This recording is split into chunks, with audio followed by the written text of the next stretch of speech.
Good morning, children. How are you all? I think you all are well and healthy. So let's continue with the next chapter from your reader book, First Flight. The name of the chapter is The 100 Dresses Part 1, written by Albasor Esther. Albasor Esther was an American children's author. She was born in West Haven, Connecticut as Eleanor Ruth Rosenfield. Originally a librarian, Esther's writing career began following a case of tuberculosis. Bedridden while recovering, Esther began writing down some of her childhood memories, which would later turn into full length children's books.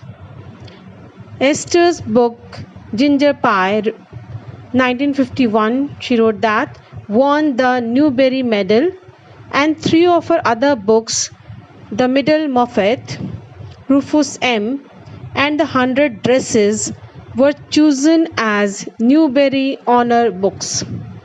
She also received the Certificate of Award for Outstanding Contribution to Children's Literature and was nominated for the Laura Ingalls Wilder Award.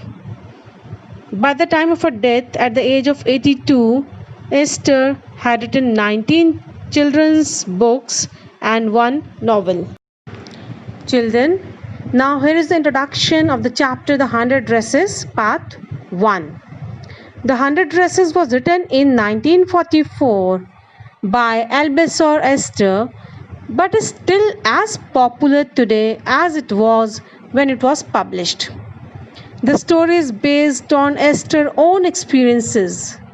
While in elementary school, she had a classmate who was teased because she wore the same dress to school every day.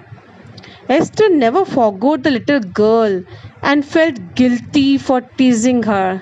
She knew what it felt like to be poor. Thus, to right this wrong, Esther decided to write The 100 Dresses Part 1. The book is deeply moving and touches children who are moved by Wanda's forgiving nature. The author has sensitively and artistically highlighted the issue that people form opinions about others on the basis of appearance and possessions.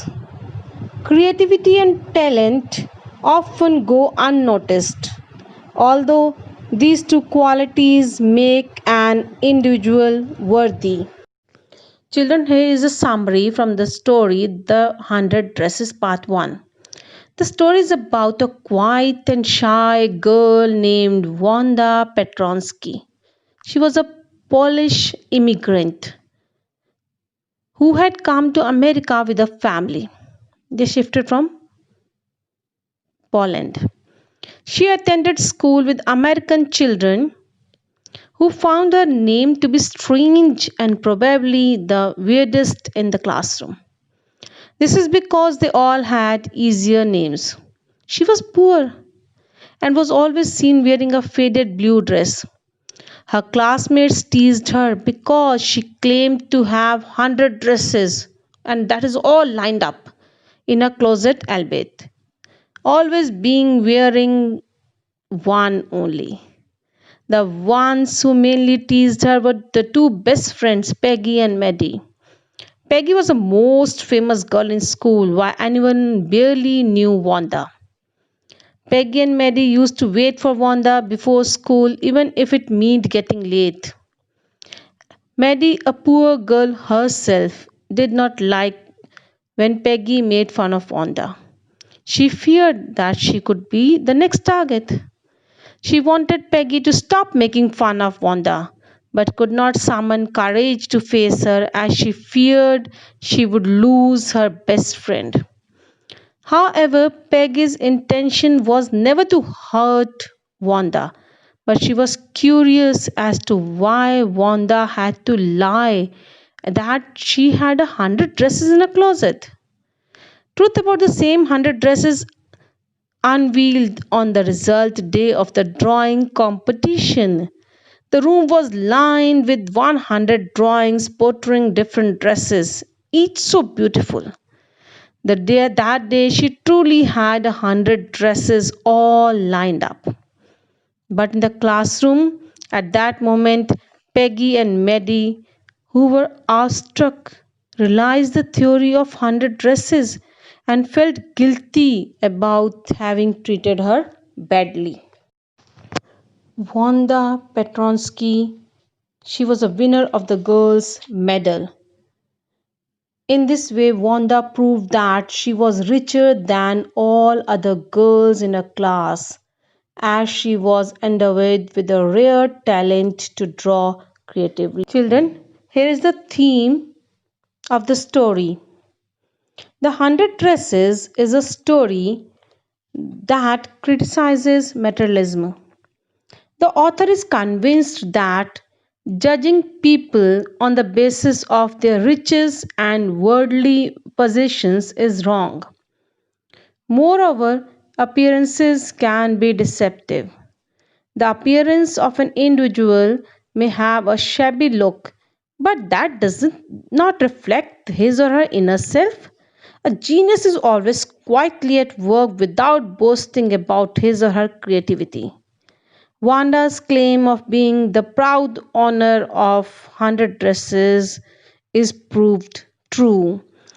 When everybody looks at the exquisite 100 designs crafted by her, one may be poor in terms of money, but one can have an inner richness that is difficult to achieve. Another theme dealt in this story is the discrimination that is faced by immigrants because they come from a different race or creed. This often leads to their bullying at school, which is not only humiliating but also disheartening. Wanda was very talented girl but was without friends at school because she was a Polish origin. Children, here this video ends. In the second video, I'm going to tell you about the title of the story and the explanation of the paragraphs. Thank you. Have a nice day.